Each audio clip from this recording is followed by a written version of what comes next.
Coming up on Access Tech Live. Adding emotions to artificial intelligence. Previewing Apple's Worldwide Developers Conference. And should you upgrade to Apple's newest iPads?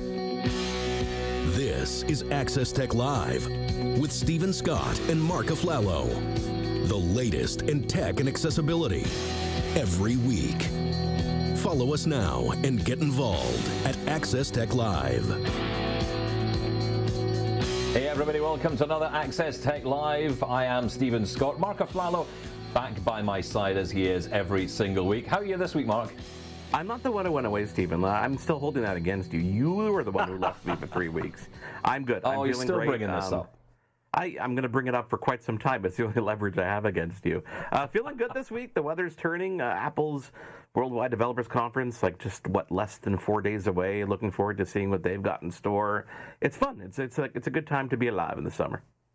Yeah, I've got to say I am so excited, perhaps more than I should be, about the upcoming Apple WWDC event. I have to tell my wife every single time this happens, this is one night where, I am out of the... This is like my Super Bowl moment for me. Anytime there's an Apple event, it's like the Super Bowl, or what's the hockey thing that's coming up? You know me in sport, I know nothing about anything. Stanley Cup Finals. The Stanley Cup, there you go. Yes. And when I was in Canada, I heard all about it. I had no idea what anybody was talking about, but it was, it was good to know about. Anyway, listen, we've got lots to talk about as well as WWDC this week. Coming up on the show, we're going to be talking to a company trying to give AI emotions. That is a very interesting topic and a great conversation around whether or not we want AI to have emotions, to be human-like. Great conversation coming up with a company called Hume.ai. Also, we're going hands-on with Apple's latest iPads. I've got the 13-inch Air. You've got the new iPad Pro in front of you. It's always got the better one. And what we expect from Apple's WWDC, that's the Worldwide Developer Conference next week. But before we get into all that, let's catch up with the headlines from this week with Mark.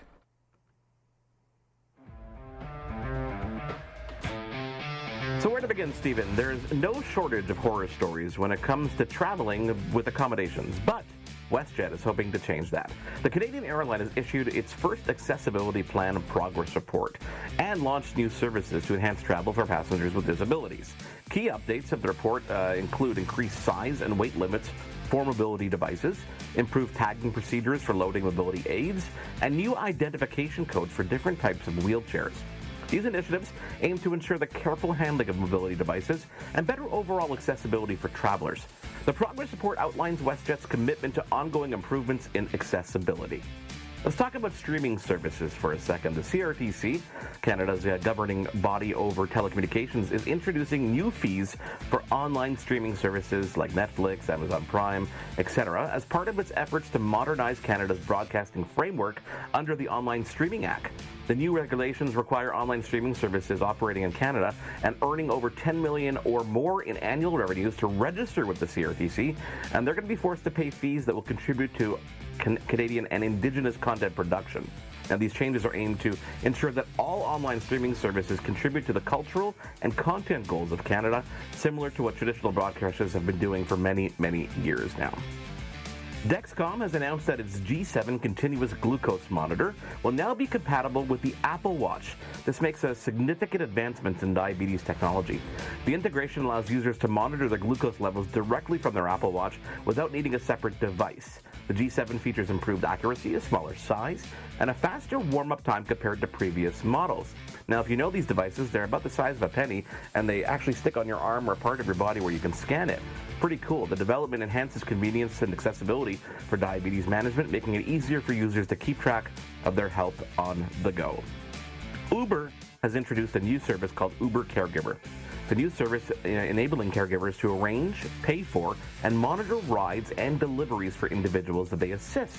The service includes a three-way chat for caregivers, users, and drivers, along with real-time updates, and it partners with Medicaid, Medicare Advantage, and commercial insurers to actually cover the cost of transportation and even delivery costs. Users can assign caregivers to manage their Uber accounts starting this summer, with grocery delivery options launching later in the year. The Government of Canada has launched a new call for proposals under the Enabling Accessibility Fund, EAF, allocating $14.7 million for about 150 small-scale construction projects to improve accessibility. Priority is going to be given to projects led by Indigenous organizations and those supporting persons living with disabilities and living in poverty. Additionally, $18.7 million has been announced for 264 projects from the 2022 CFP process. This initiative supports government's Disability Inclusion Action Plan, aiming to build accessible and inclusive communities across the country. Very, very cool stuff, Stephen, this week, especially that Uber one. That's going to be a game changer, I think, for people who have loved ones, especially helping them along the way, which is really neat. Yeah, we're going to dig into that a little bit later. I also want to mention that diabetes tool as well, which is fantastic. We're starting to see more and more of these devices come online. This latest device adding to the Freestyle Libre that has been out for a couple of years. Still some issues, although, with the Freestyle Libre around accessibility. Voiceover support still lacking in some areas. And when you think about diabetes being linked to sight loss and the way it is so important that these devices are correct when it comes to accessibility and features. So I hope this new device follows not the path of Freestyle Libre and actually is more accessible. That's really, really important because these are key tools. Well, just being able to monitor on your Apple Watch without having to take out your phone and scan it like the Freestyle Libre, even the previous generations of the Dexcom, it's going to make it easier for people especially people who are constantly monitoring their glucose. You know, there are other people who are, just doing it every couple days, doing their blood in the morning and the night. This is really for real-time monitoring and be able to get that instant access and notifications, especially if something's about to happen. You want to make sure that you can mitigate that before it happens. So it's pretty cool stuff, Stephen. I was reading, though, this week that there's a suggestion that Apple won't bring this into the Apple Watch. That was always the hope, that Apple would actually build this into the watch. But that doesn't seem to be coming anytime soon, does it? No, I mean, listen, if you think about these devices, there's actually a small needle on them that actually penetrates the skin so that it gets that real-time information. I can't imagine it's very easy to monitor glucose levels without having that actual penetration of the skin. So from a topical point of view, I'm not sure just that technology is in a place where it can do that with light or any kind of sensors like that. But you know what? There's a lot of stuff coming up next week at WWDC, and that's actually the question of the week, Stephen, which is, I know that you're eager to answer this, but here's the question, okay? With WWDC a week away, or less than a week away, what do you hope to see from Apple at this year's Developers Conference? We got some pretty cool responses, and I think a lot of people are eager to see what's coming next. People want to jump on board. The fact that they have to wait 3 months to actually get it on their devices is interesting, but it gives developers a chance to integrate that kind of stuff. So let us know what you think. With WWDC a week away, what do you hope to see from Apple at this year's Developers Conference? Of course, you can get involved on all our social media at Access Tech Live. And our email address, keep that handy, feedback@accesstechlive.com, and you can get involved. Coming up, we're going to break down some of the headlines making news this week, plus later on, Hume.ai giving AI emotions. Yep, it's coming up here on Access Tech Live. Don't go anywhere. Get involved and have your say at Access Tech Live on social media. We'll be right back.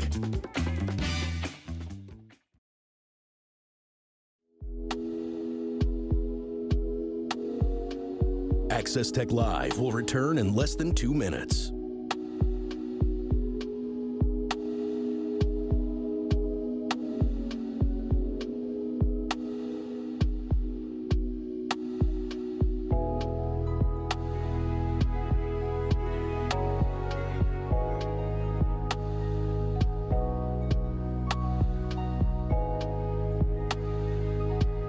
Access Tech Live is in a commercial break. Access Tech Live will return in less than 2 minutes.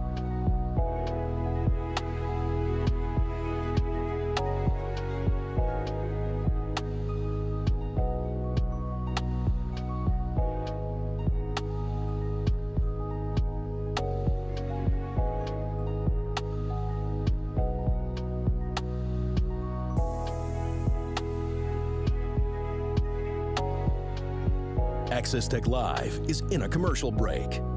The show will return in less than a minute.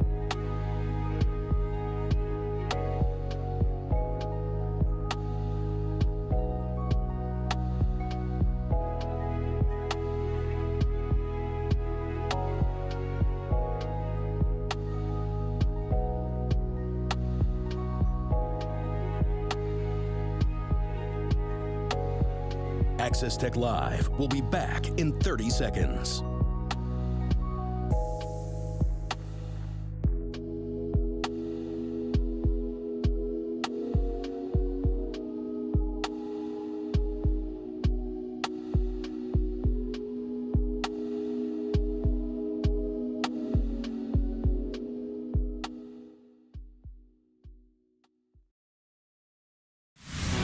This is Access Tech Live. And we're back on Access Tech Live. Let's dive into some of the headlines this week that we've been talking about. And of course, accessible travel is something that we all aim for, we all hope for. We hope our experience traveling is a good one as disabled people. But this week, Mark, there's been one particular example, yet again, of travel making life inaccessible for people. Yeah. I feel like we take steps forward, like that, report from WestJet is an incredible commitment, and it's great to see a company taking the initiative and actually putting out tools and inserting policy. Then I go on LinkedIn and I see a tweet or a LinkedIn post from Dave Dame, of course, one of the directors of accessibility for hardware at Microsoft, and he was traveling and he wrote this: disappointed, frustrated, and angry. My work trip was ruined due to the carelessness of the crew for at Logan Airport. They carried my power wheelchair seat with one hand while juggling other suitcases, ultimately breaking it. Their attempt to save time cost me 3 days of obligations. It's not about being disabled. It's about the impact of individual carelessness. Air Canada was doing better, but one employee ruined the progress. I feel sometimes, Stephen, like we're almost a parrot sometimes trying to repeat this. And unfortunately, it's just because more stories come out like this, and as much work as any airline can do, whether it's Air Canada, WestJet, whatever, unfortunately, sometimes it comes down to, in this case, a single employee who's just not doing something or doing something for whatever reason they deem necessary. And the ripple effect is just, it's debilitating. And it blows my mind that it's still happening. I told you a story. We were talking about this off the air before, that I was traveling to Toronto in one of these smaller jets, and I had a road case with me with all the really expensive equipment that I couldn't, risk breaking, okay? And I get to the door, and they're like, yeah, you're going to have to check that. I'm like, yeah, I'm not checking this. Like, if I check this and something happens to it, then that's 5 days of broadcasts that aren't going to happen. And they were hesitating, and I said, listen, I'm bringing it on the plane, or we're going to have to figure this out some other way. Because I looked outside the window, and the way they get it down to the tarmac is a giant slide. There's no way that's not going to get broken on the way down. So the fact that these are still practices that happen, blow my mind. And the fact that they do this with wheelchairs. There's talk of, tagging these devices so that people know they're fragile. It's a wheelchair. I mean, don't you understand what this is? What this is for? This is literally someone's ability to move around, and you're treating it as if it is worthless. And therefore, in my mind, you're treating the individual who's in that wheelchair as useless, as not worthy, as irrelevant. And this is the problem we face time and time again. We face this, as I faced it many times with assistance on particularly airports and air travel. My friend Sean Priest, who does Double Tap with me, he often refers to traveling as being passed around like a parcel. And that's exactly what it is. We are luggage to some of these people. For example, when I go to an airport, I am trying more and more these days to do this as independently as I can without the need for assistance. Yeah. Because, if I go to an airport, and when we did our recent travels, I didn't want to go straight to the gate 2 hours before my flight is due to go. I don't want to sit just at a gate. I want to go shopping. I want to go for a meal. I want to do all the things that you would do, anybody would do if you go to an airport. You go to the airport early, you get checked in, you get your baggage away, you get your luggage checked in, and then you head off on your holidays and you have a great time at the airport. But you can't do that if you're disabled. You are kind of taken into this little area. You're parked over here somewhere. Oftentimes you're asked, as I am as a blind person, to get into a wheelchair that I don't need to travel through an airport, to go straight to the gate, to sit there for 2 hours while I'm waiting for someone to take me onto the plane. It's not a fun experience. Travel is not fun in that regard. And this is something that happens time and time again. I have a friend who was on a train. This person was in a wheelchair and is in a wheelchair. And when the train arrived at its destination, they were left on the train. There was no one turned up with a ramp. They couldn't get off the train. The train then headed back to the depot with that person still on it, screaming, banging on the window, saying, hello, can anyone see me? Can anybody help me get off this train? He ended up back at the depot and then had to explain to a bunch of guys in boiler suits, so they had to fix the train, I guess, or clean it, or do whatever they were going to do with it. And they're wondering, why is this person on the train? And, the amount of hassle it causes, the amount of impact it has. Dave said it lost 3 days of work. This is a huge impact on individuals, an impact on our lives, and potentially our careers. Of course, a company like Microsoft, and no company is going to blame Dave or anyone else for this kind of thing. But, we as disabled people often have imposter syndrome anyway, right? We always feel less than because we're often treated less than. This kind of thing doesn't help. No, I mean, I had this conversation with someone, and I tried to give them some perspective. I said, imagine someone was just hired at a company, and they have to fly somewhere, and they use a wheelchair, and they have to fly somewhere to finalize a multi-million-dollar deal. 17 people are coming in from different countries, and because of a carelessness of someone at an airport, the wheelchair is broken, those meetings are gone, and that deal is lost, and that costs the company millions of dollars. Yes, of course, you're not going to blame the individual because it's not their fault. But can you imagine the feeling of that person going, I can't believe I just did this. I just started this job. What's going to happen? And while, companies aren't discriminating, you can imagine what's going through someone's head time and time again going, I can't believe I still have to deal with that. And I'm curious from your perspective what you think. And there's no answer here. There's no black or white. What is it going to take to get this off our radar? Like, these shouldn't be happening anymore. What can we do other than tell these stories and hopefully make people aware of what's going on to solve it? Is there a solve here? I don't know if there is. I honestly don't know, because, and I don't want to be negative about it, because obviously I see progress, and there is clearly progress in some regards. It comes from the top down. It's about the airlines, it's about the companies, for people who, for example, go to a restaurant and they have a guide dog and they're told they can't come into the restaurant. Those access refusals still go on to this day. Numerous times someone tries to get into a taxi, they're told they can't because of their dog. In the UK, for example, that's against the law, right? But it doesn't matter, it's still happening all the time. How do you fix it? I don't know. And do we really want to start jailing people over this? I guess we have to do something, right? Because clearly the law isn't working, clearly the rules aren't getting through, and we're still seen as less than people. In fact, and I often go back to this point, and I've had this many times from my own experience, when I get into a car or a taxi or wherever I'm going, and I tell someone I'm traveling for work, they seem surprised. You've got a job? You work?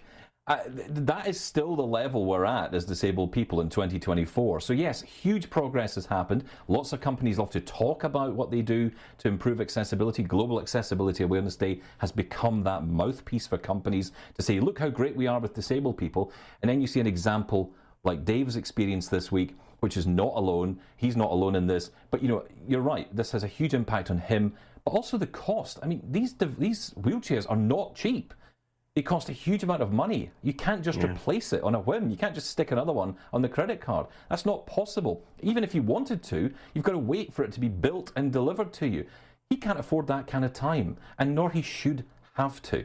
So, I don't know what the solution to this is, but, the good thing is we're talking about it, and that, I guess, is the most important part of this. I think it's important for people to tell us both sides of the story, too.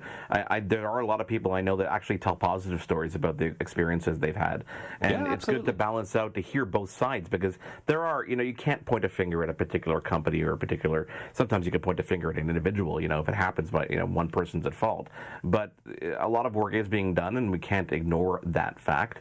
But yeah, I think more and more needs to be done in order to make this happen, which is kind of interesting. Uber Caregiver, part of the Uber Health app. I wanted to just touch upon this for a couple seconds, Stephen, because I thought it was Uber kind of branches their arms out into different places, and it's cool to see them use a service that they have at their core, which is basically people just driving places, bringing it to a cool new light and making it a little bit easier for people to use the service, to rely on things for deliveries, and to help someone actually manage it with you. I can imagine the use cases myself with just people that I work with and people that I live with on a daily basis, to be able to call rides for them, manage and track deliveries and stuff like that. I thought that was a pretty cool initiative, especially working with healthcare to make sure they cover some of the costs. Yeah, I love this idea because, I think for me, what I've often felt is there needs to be almost, and I feel this with assistants at airports as well when we talk about that, there needs to be like a pro version of all of this stuff. Like I was saying earlier, if I go to the airport and I want to have a wander around, go to a restaurant, it's finding the restaurant, it's finding the stores, finding what's in the stores. I'll pay money to have someone come with me through the airport and take me around to where I want to go. I want that autonomy. I want a bit more control over that, rather than it being something that's a service that's given to me as a disabled person. If I can afford it, I will, and it should be available to more people, ideally for free, but we may have to put our hands in our pockets. Uber Caregiver to me sounds a little bit like this. I think about things like prescriptions, getting access to medical appointments where you need to be somewhere on time. And also, you want to be able to get back from that. A taxi is great to take you, for example, from one place to another, but ideally you want to ideally have that same person with you to bring you back. Maybe they could wait with you. These are great services. There's an example of this in the UK called Driving Miss Daisy, which is very similar to this. And, we don't have Uber Caregiver in the UK yet. Hopefully we will down the line. But, it's great to see these kind of services be available and also give us a bit more autonomy in our lives, a bit more independence, a bit more control over what we do with our money and also what we get from our services. I love that it's a good option, alternative to some of the government-funded stuff like adapted transport, et cetera, giving you a choice. It's not like you're relying on just one service, which is pretty cool. I look forward to it coming to the UK. Maybe you can check it out and tell me how it works. Coming up, can artificial intelligence have emotions? I don't know if that's scary or that's good, Stephen, but you caught up with the founder of a company who thinks that it can. Stick around for Hume.ai.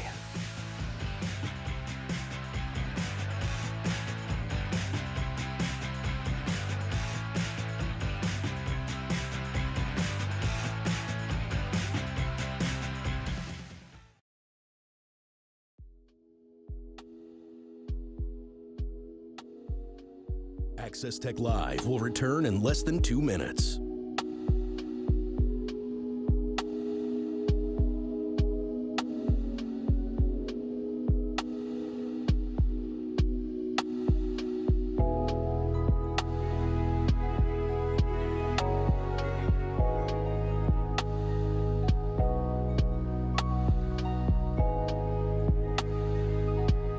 Access Tech Live is in a commercial break.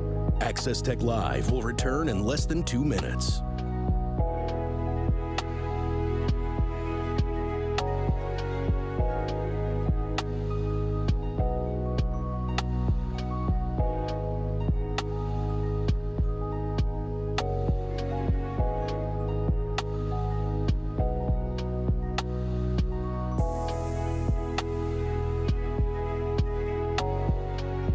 Access Tech Live is in a commercial break. The show will return in less than a minute.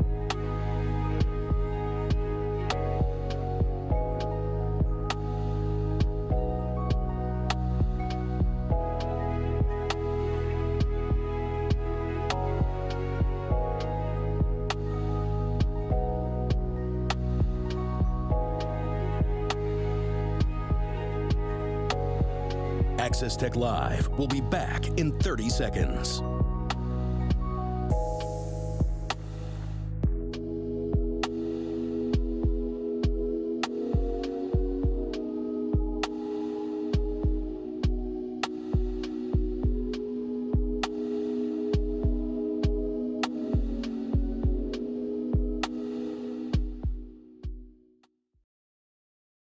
Now, back to Access Tech Live. We're back on Access Tech Live. Hume.ai is a company whose mission is to give applications empathy, an AI voice with emotional intelligence. But how and why? Well, Stephen caught up with a very cool company, the CEO and chief scientist at Hume.ai, to learn more. Here's Alan Cowan with Stephen. So tell me first off about Hume and Hume.ai and how it all came to be. So Hume is a startup and research lab that's building technology that understands your expressions and language and can form expressions and language of its own. So it really communicates like a human. And other than that, it involves the same kind of technology as ChatGPT, where it has reasoning capabilities, it can take actions, and can be built into any application. Now, I know that AI has been around for a long time. We can see that in lots of different examples over the last few decades. But it really is in the last couple of years that we've started to see a real ramp up in the growth of artificial intelligence. So it feels to me as if you're ahead of the curve on this as well, because really that is the natural next step, I guess, isn't it? That, we take what has become to some mind an assistant and make it have some kind of personality, give it a personality. Yeah, and personality really aligns with intent and motivations, and you express that through your tone of voice, through your body language, through your facial expressions. And so giving AI these capabilities is really in line with its ability to carry out our intent. AI has these incredible new capabilities, right? But they're sort of unaligned with us. It can do math, it can reason, it can create a legal document, but it doesn't always know what we want out of it. It doesn't always have our interests in mind. It is trained to generate something plausible, but not something good, not something funny, not something interesting, not to explain things in a way that's more concise and more interesting to us personally. And it's not easy to optimize that for individuals, for you. So we've developed the technology that allows you to take these really powerful algorithms and have them learn your preferences as an individual so it can optimize its output for your preferences. And we're starting to see more AI models bringing that in. I mean, this seems to be the year 2024 of personalization, where these AI models are being able to remember more. They have a memory to them. But you want to take that to the next level, which is to, as you say, humanize AI. Is there a danger with that? Is there any risk that perhaps we look at AI as human in the way that we have a conversation with it? Is that a danger potentially? I do think it's sort of inevitable that AI will be able to imitate humans better and better, because that's what it's trained to do. It's trained to generate sort of plausible responses. And so that's something that we're worried about, is that it will be used for manipulation and things like deep fakes, tricking you into believing it's someone else. And so we have these ethical guidelines around it, but we also have the technology to prevent that. So the technology that you need to prevent that is indicators of somebody's happiness, essentially, and optimizing it for those indicators, because it all depends on what it's optimized for. If it's optimized for your happiness, it won't do things that are, quote unquote, manipulative, that get you to buy things you don't want, because that would make you unhappy, right? Or to have sympathy toward it, even though it's not a real thing, and take actions that cost you money or that cost you time, but aren't actually directly beneficial to you. It's interesting that you went down that road when I asked you that question, because that is a common narrative at the moment, the fear around manipulation. Of course, deep fakes were coming up to a major election in the US. Many people are concerned about what that is going to look like in reality. But there's another side to this, and it's a side which I think, from the world of disability, I tend to think about, which is isolation. Now, social media isolated a lot of people generally, but there are already a number of disabled people who are already isolated. Instead of giving them human connection, we could potentially be offering AI connection. Is that healthy? I think it can be. And that's an area where we really need to think about how this technology is designed, because it's not going to replace a friend. It's not going to replace a parent. It's still an AI that doesn't have conscious feelings of its own. But it can be really helpful in the way that a therapist would, in that it can provide objective feedback. You can be honest with it. It's never going to be judgmental, right?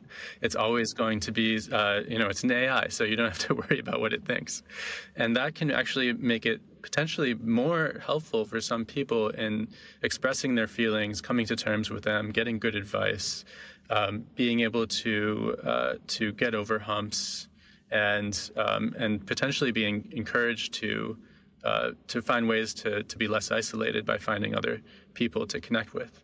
I think we're too early to know whether it's a good thing or a bad thing, right? I don't think we know the answer to that truthfully yet, because we haven't really seen it out there enough. I mean, I saw at a couple of exhibitions this year a dog created by Sony.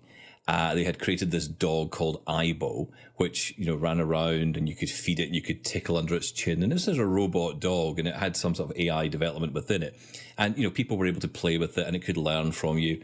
And I guess this is where that sort of line between reality and computing kicks in, and I guess gets a little bit unnerving. But your work is interesting because you're not just about the AI voice talking to you with a certain tone. You're also about recognizing that tone as well. And I find that quite interesting. So it is about that wholeness of the interaction, right? Yeah. So a lot of AI, and most people probably haven't experienced this, but there are new AI solutions you can talk to. And what they do is they transcribe your speech into words. They put it through a large language model like ChatGPT, and then they have a separate model that then voices the response.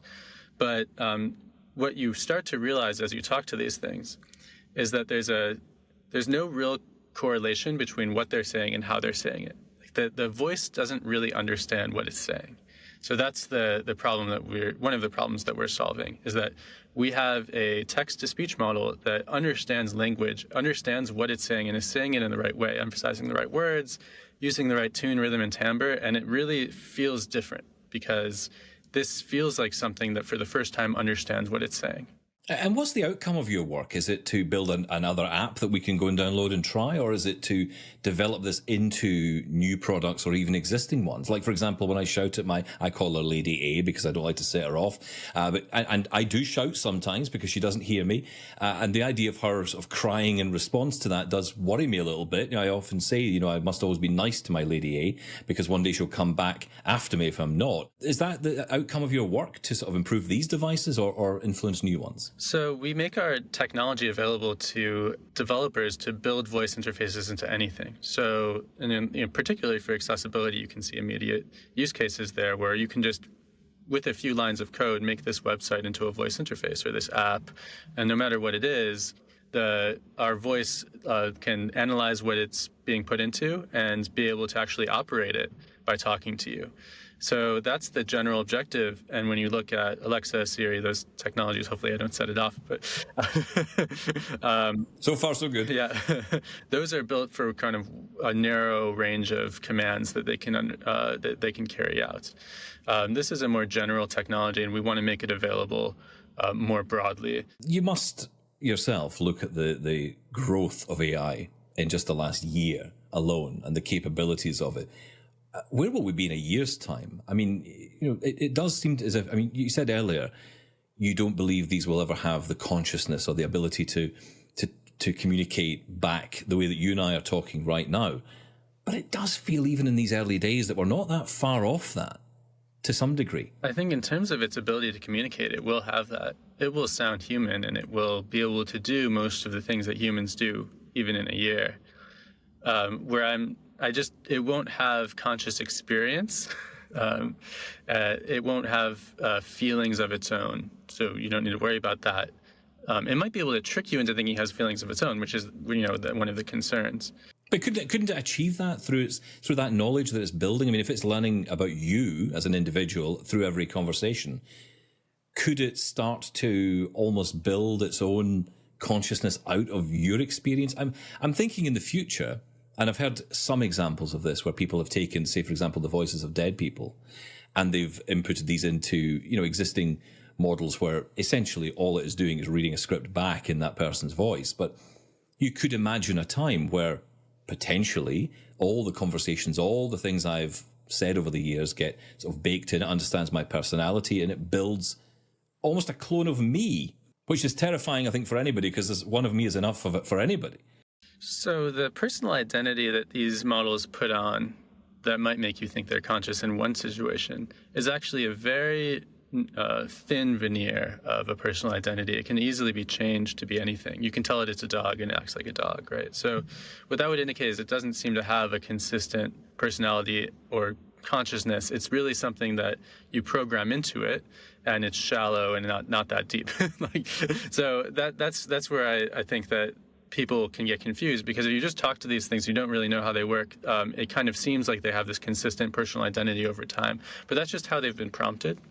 And they can tell you that they're conscious, but if you tell them they're a dog, they'll tell you they know what it feels like to bark and have the olfactory system of a dog and so forth. And you realize that this is actually sort of an illusion that they put on. Alan, there are many people who watch our show and who are out there with speech disabilities. The only method they might have to communicate is via text. We've all had that email that we've wondered about what the tone of the email is. How do you detect tone from text using a model like yours? Is that something you've considered? No, that is all 100% part of what we're building. So being able to take everything you're looking at and first of all, summarize it. So it doesn't need to be as verbose probably as what you're used to. It can be almost like somebody else looking at it with you and explaining things in a way a human would. But even better, because it knows you really, really well. This voice interface that we're building can be personalized. It understands the best way to explain things to you. It can take on any personality you want and so forth. So that's sort of the goal. And then you can dictate things to it, and it can take actions. And it knows your tone of voice. So it can convey that tone into text, for one thing. It can convey the text back into the right tone. It can know what words you're emphasizing. So if you're confused about something, it knows what you're confused about. It can unpack just that. And it learns over time. So, if you're frequently frustrated with the way it's doing something, it can actually figure that out and do things differently the next time. Incredible time. I really appreciate you coming on, Alan. Thank you so much for joining us today. Thanks so much for having me. Still not sure if I should be scared or not, but it's really cool stuff from Hume.ai. When we return here on Access Tech Live, what can we expect next week at Apple's Worldwide Developers Conference? We'll break it down along with our personal wish lists here on Access Tech Live. There's more Access Tech Live to come. Get involved and have your say at Access Tech Live on social media. We'll be right back.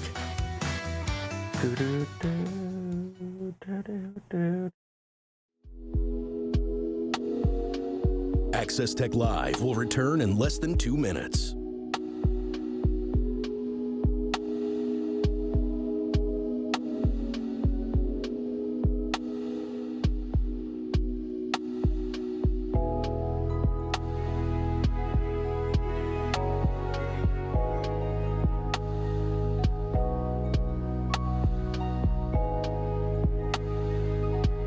Access Tech Live is in a commercial break. Access Tech Live will return in less than 2 minutes.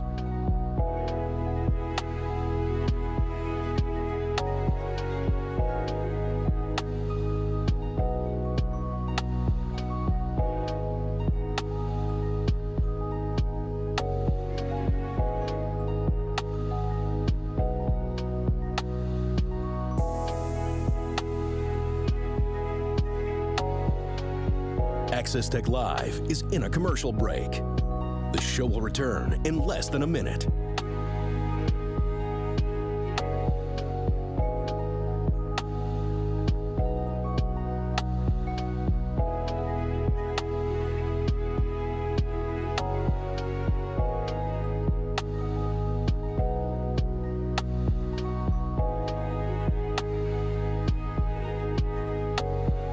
Access Tech Live will be back in 30 seconds.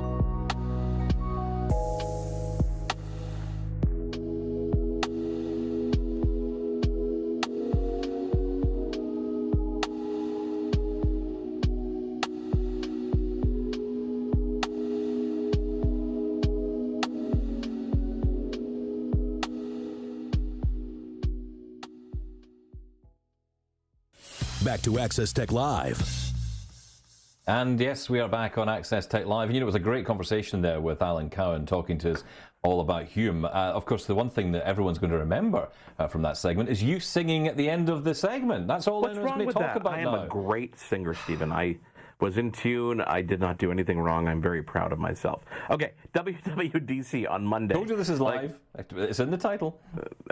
We give them the credit right off the bat. WWDC Monday. Lots of cool stuff, hopefully coming from Apple. We've heard rumors, we've heard confirmations, really, but nothing's confirmed with Apple until, of course, the day comes that they've signed a deal with OpenAI to use their large language model across the operating system, which I think is a smart move from Apple because, from what we understand, they're just not ready to launch their own. But they also realize that now's the time. Like, this has been a couple years now that we've been waiting and hearing nothing about it. Their tune was a bit changed a couple of months ago when they announced the iPads, or about a month ago, and they started saying AI a lot. So Monday, we're going to find out what and how they're going to put an AI focus on iOS 18 and really all the operating systems across their software. But what do you want to see when it comes to AI in WWDC, Stephen?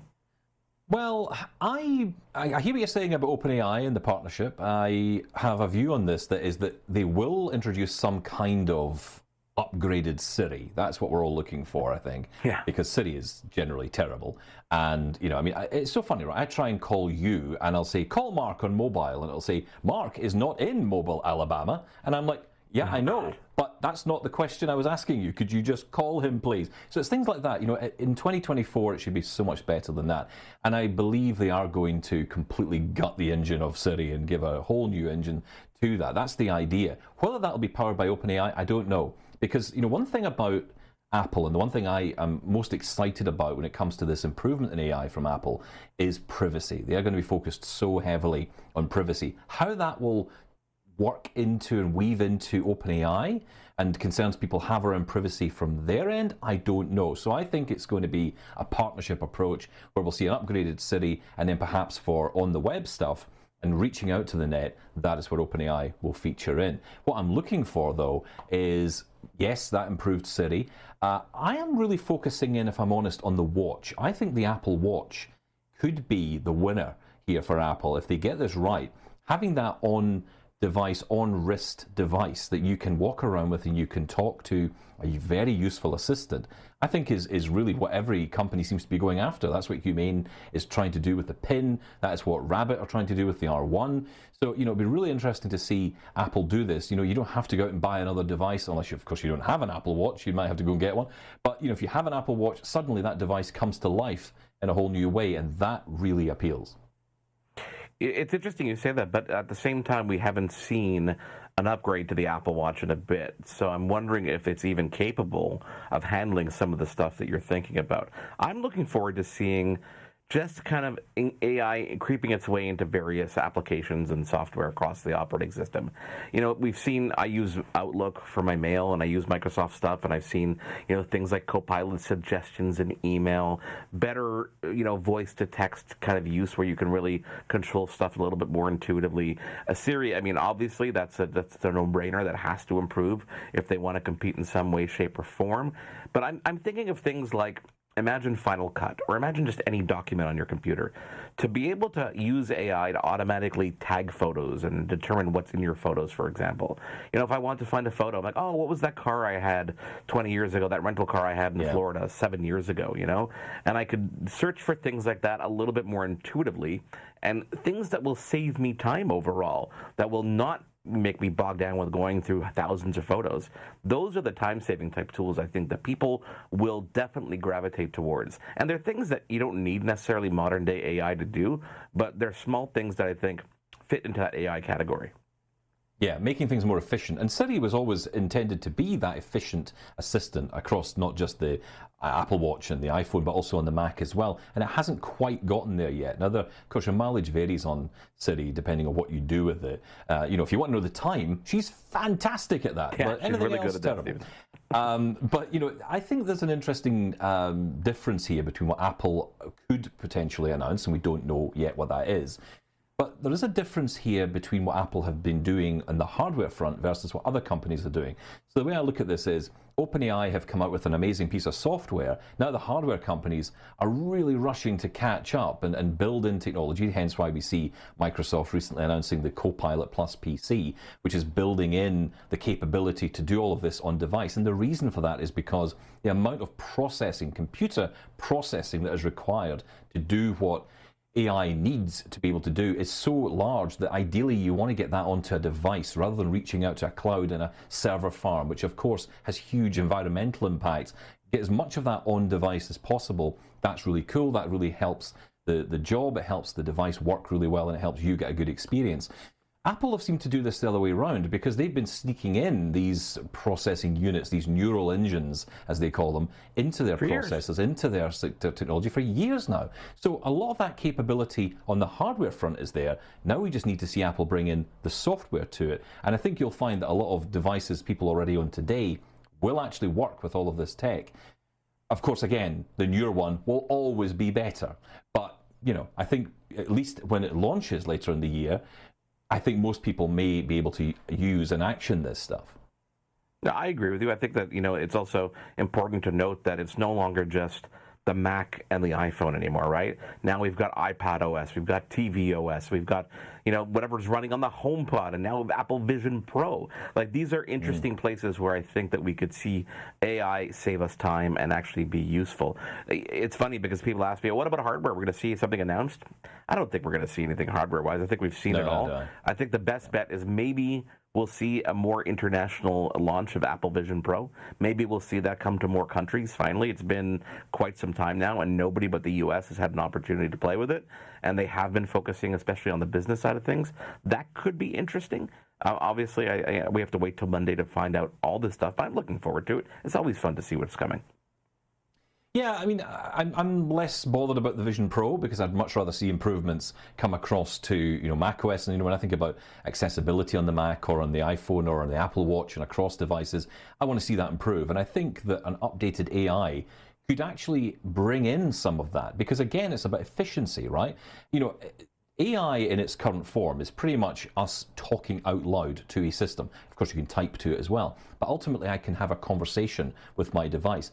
That makes this whole thing so much more accessible. So if I can say, for example, hey, I nearly said the name because I don't want it to do this, but let's just say Lady S over here, book me an Uber to take me into town tomorrow at 3 p.m.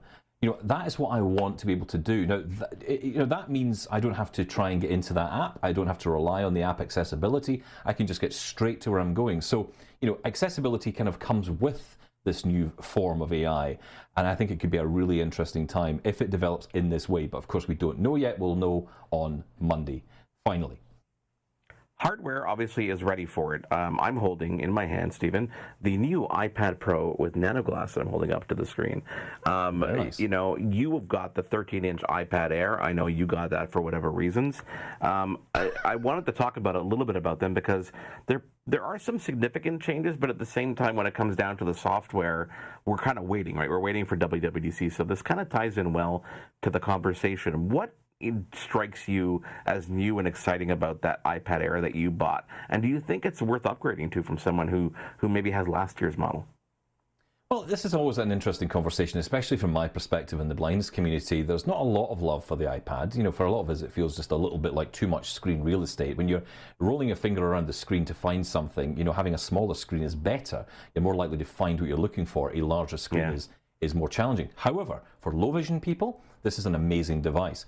And, for my wife and I, we've been on holiday. We have tons of pictures and videos, and we want to be able to get up close and look at those. This is where I feel this device could be cool. I chose the M2, which is the processor inside this, and I'm holding it up to the camera for everyone to see right now. But this is the M2 iPad Air. And it has a beautiful denim blue case on it. I love blue. Everyone knows I love the color blue. I don't know why I love it so much, but I do. Yeah. I'm opening it up, and of course, you will notice, those of you eagle-eyed amongst you, that the time on this is showing as the UK time, because I am in the UK at the moment. But this device is, 13 inches in size. It is a big iPad. It's not as thin as the new iPad Pro, that's for sure. It's very similar to the previous generation iPad Airs in terms of thickness. It has that very robust design, though, and the full-size screen. Of course, the camera is in that lovely position in top center, which is fantastic for video calls. It is an amazing device. The processor inside, if I'm totally honest, everyone gets really excited about this. This week, there was a lot of articles around the fact this new iPad Air is not quite as powerful as people thought it was going to be. It didn't have enough cores in it and whatever else. You know what? It doesn't really matter, because what hampers this device and what hampers iPads generally is the software on board. It's not running Mac OS, it's running iPad OS, which is a rebuild essentially of what iPhone is running. It's a bigger version of an iPhone essentially, and it's not running tools that would allow you to be able to turn this into, I would say, and this is my opinion, into a device that you can dedicate as your everyday computer. I see so many people who've tried to take this out on the road and say, okay, I'm just going to use the iPad, that's all I'm going to use. Yeah. And then immediately they have to reach for a MacBook or reach for something else to be able to get the job done. So, I think in terms of capability, this is a perfectly decent machine. This is a good machine for getting stuff done. Yeah. What you've got there, though, with the iPad Pro is way more capable with that M4 processor, and I wonder if that gives us any clue as to what's coming down the line. Well, I mean, it's definitely more capable, and we know that there's a lot of AI on board the device. It's definitely strikingly thin, Stephen. I'm holding it up to the camera, and when I get it at the perfect angle, you can almost hardly see it on the screen. I went with a version that has the nano glass, and again, that's a differentiating factor. More expensive because you have to go for the 1 terabyte option, but you don't get the glare. Like normally when I hold devices like this up to a camera, you're seeing reflections of prompters and lights and stuff, and now you don't see that anymore, which is kind of cool. So I really do like it. Can I be perfectly honest? honest, though, in terms of upgrading from last year's model, I don't see much of a difference. It doesn't seem much faster. It's definitely lighter, so if you want to go for that, that might be a reason to upgrade. But what really kind of threw me off was I bought it with the Apple Magic Keyboard, which everybody said this is a great new keyboard. It's awesome. I ended up returning the keyboard, Stephen, because Logitech actually came out with their Folio, their Combo Touch for the actual iPad Pro, and it's got a wonderful keyboard case. It also protects the iPad as well. I'm holding it up to the camera, so one side protects the iPad. The keyboard is detachable, and it's got a better range of motion in terms of being able to sit on the desk and actually use it. And it's got everything that the Magic Keyboard has for about $100 less. A giant trackpad, a row of function keys, everything lights up, and it's a lot lighter and easier in the hand. Plus, of course, you've got that Apple, Pencil Pro, which I'm holding up as well, which looks exactly the same, but has some cool new features, including haptic feedback. So I guess, to answer the question I asked you at the top, which is it worth upgrading? I know people who have been waiting for years to upgrade, and it's definitely worth an upgrade if you've got anything older than 2 years. If you got last year's model, there's nothing that's going to compel you to go get this device. There's nothing new other than the fact that it forces you to buy new accessories with it. So it's an interesting offering from Apple. I'm curious to see again how WWDC changes that narrative with the software that's going to be on it. I don't expect it to be a desktop replacement or even a laptop replacement, but we'll find out soon enough. But nice hardware as usual from Apple, good design and some cool features. But again, don't go out and spend $2,000 if you have something in the last couple of years.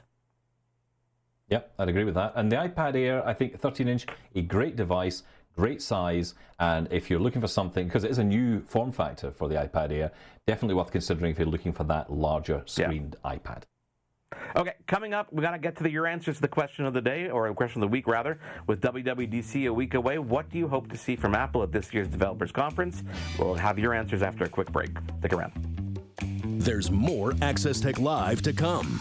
Get involved and have your say at Access Tech Live on social media. We'll be right back.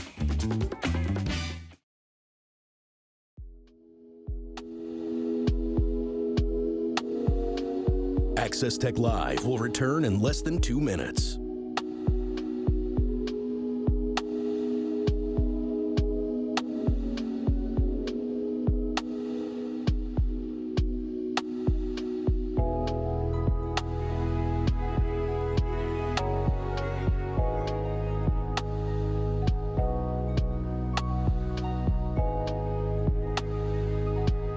Access Tech Live is in a commercial break.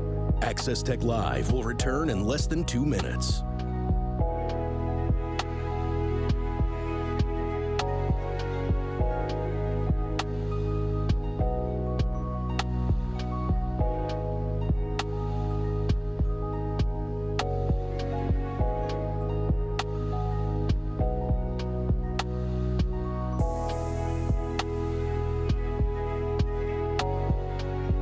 Access Tech Live is in a commercial break. The show will return in less than a minute.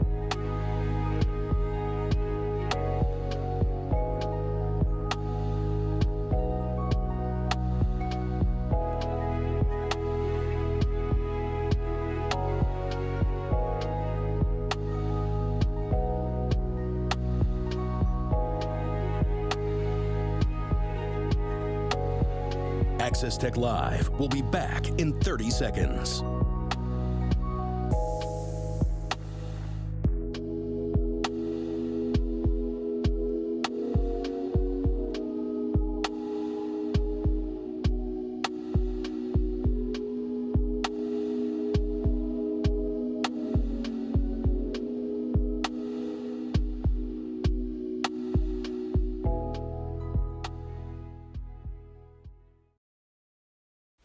This is Access Tech Live.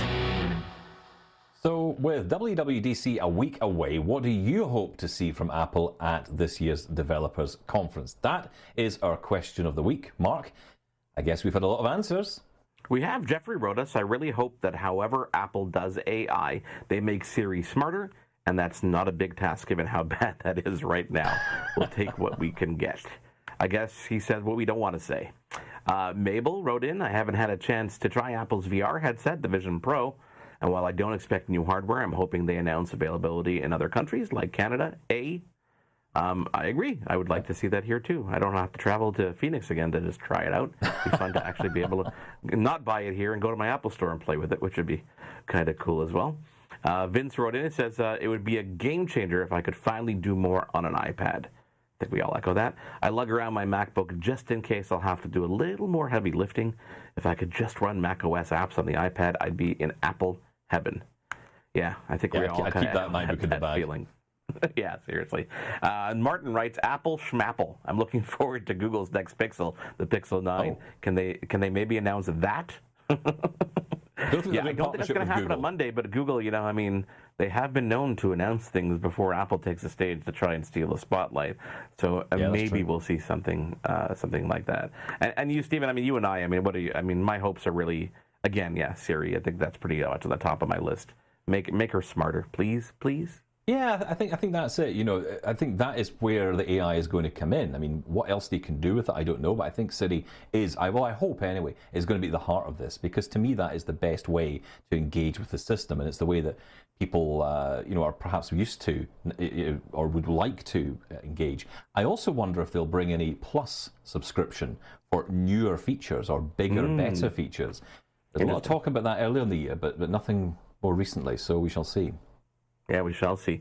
Stephen, Ask Us Anything is a concept that we've talked about and done in previous iterations of this show and other shows, and it's something that I wanted to throw out now, and we'll throw it out for the next couple of weeks. You got tech questions, you got burning questions. We may not have all the answers to them, but let us know what they are. Send us an email to feedback@accesstechlive.com, and we're going to start collecting those over the next couple of weeks and bring them an episode to you where we answer those questions. And if we can't do it, we will find an expert to come in on our behalf and actually answer those questions. It can be anything. Don't think that something is dumb to ask. There are no stupid questions. There are nothing irrelevant. Any burning question you might have on your mind, do let us know. You can reach out on social media, email feedback@accesstechlive.com again.